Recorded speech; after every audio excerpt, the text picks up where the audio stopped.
Thank you all for being here.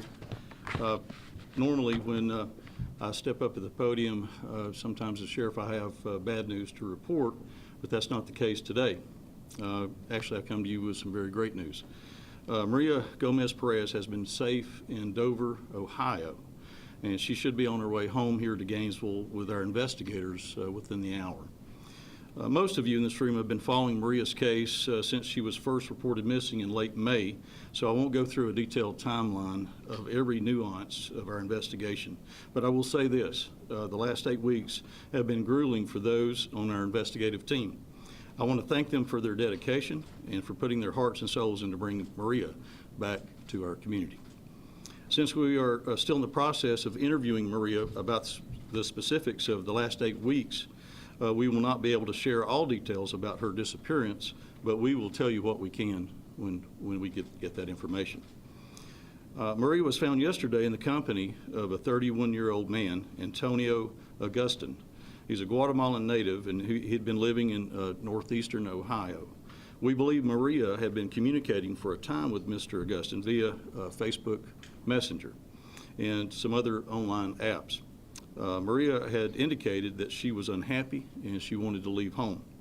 We also know that she had been communicating with some other adult males online, telling them the same thing. Now, that being said, let me be very clear on this. Maria is the victim in this case, and remember, she's 12 years old. So our investigation has determined that Mr. Augustin drove from his home in Ohio to Gainesville and picked up Maria on Wednesday, May the 29th. They traveled back to Ohio that same day, and to our knowledge, have been there ever since.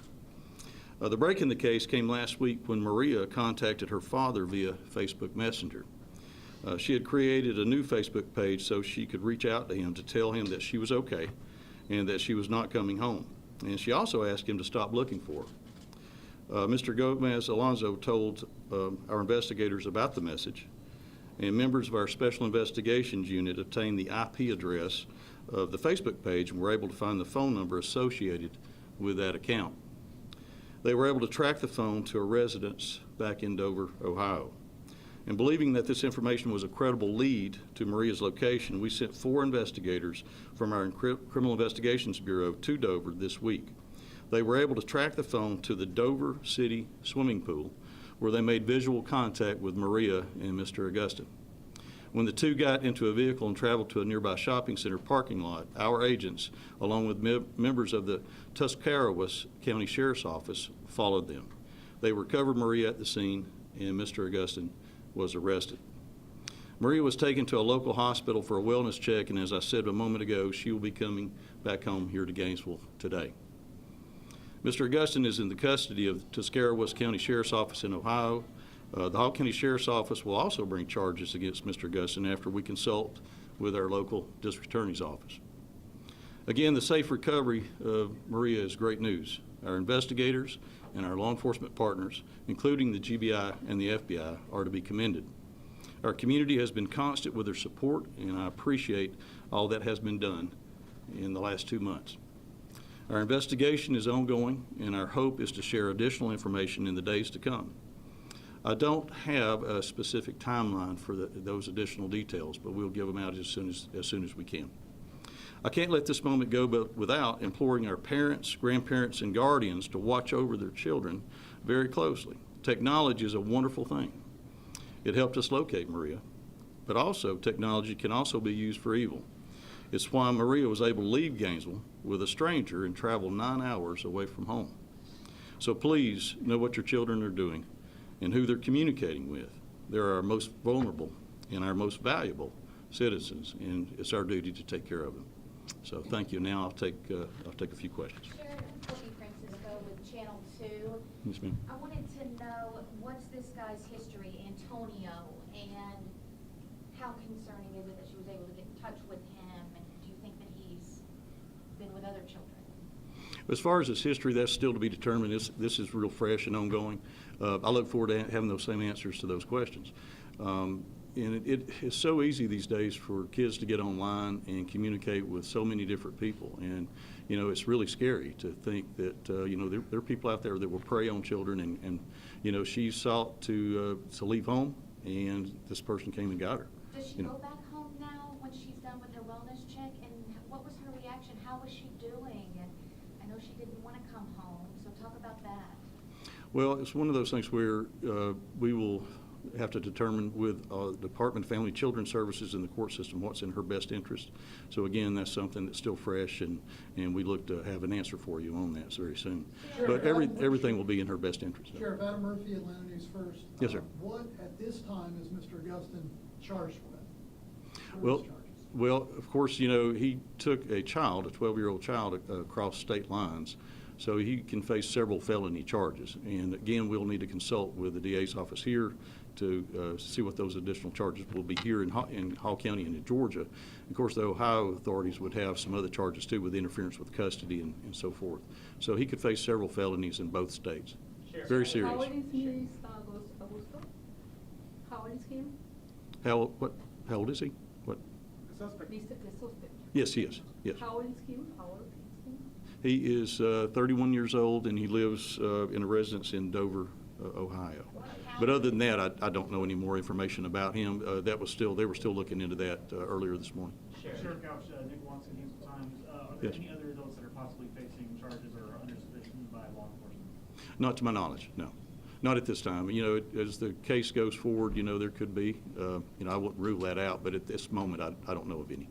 No. Sheriff, Tyler Finger with Fox 5, how lucky are you guys to be able to find her safely?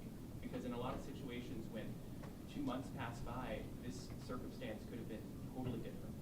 It could have been. You know, given the fact, you know, that she was 12 years old. I mean, she's a child. And to, you know, for her to be able to put herself out there, and there's folks that will prey, you know, on children, and that's what happened in this situation. So we're very fortunate that we were able to locate her. I'm going to tell you, our investigators did a tremendous job and stayed on this case night and day to locate her. Sheriff, And do you know how that's something long- we're very fortunate Do you for. know how long the two had been communicating online? For quite some time, I think. She had been communicating with some other individuals online and as well. So that's what, you know, trying to go through all those different communications, and that's why we went through several states in trying to locate who she may be with. And this one panned out, and we were very successful. So we're very thankful for that. Ladies and gentlemen, about Yeah. two more questions. Yeah, two more. Yes. Erica Murphy with 11 Alive News. Yes, ma'am. I'm hearing from some people that were engaged in helping to search for Maria, that they were advised by the GBI to not to drive their own personal cars and come into the press conference today or to do any searching for her, and that there was some kind of extortion involved with this case. Can you speak to that at all? Extortion, I'm not familiar with that at all, no. Or what do you That's find- news to me, so I Oh, hadn't that's heard news that. to you. Yeah. What about the telling of people who were helping with the search and engaged with that, not to drive their own personal cars because of their safety? We haven't put out any kind of warning like that about driving their personal cars. I'm unfamiliar with that, yeah. Sheriff Couch, I know there's been a lot of people in Gainesville that have obviously put a lot of effort into trying to get the word out about Maria's disappearance. I know that there's been banners and, you know, billboards and all of that stuff, and I know that there were also some people who pitched in with the reward. What is your message just to the community of Gainesville after all the stuff that's been going on over the last couple of months? Simple, thank you. You know, we live in a very caring community, a very loving community. We've seen that time and time again when we've had tragedy that has happened here. And the way the community responded here was tremendous, and we're very thankful for that. You know, with the posters and the billboards and all the efforts that was put out there, I think it raises awareness that of how we do need to protect our children and look out for them, especially with, you know, internet safety. I can't stress that enough. And also, you know, it's we are a community that believes in prayer, and I do.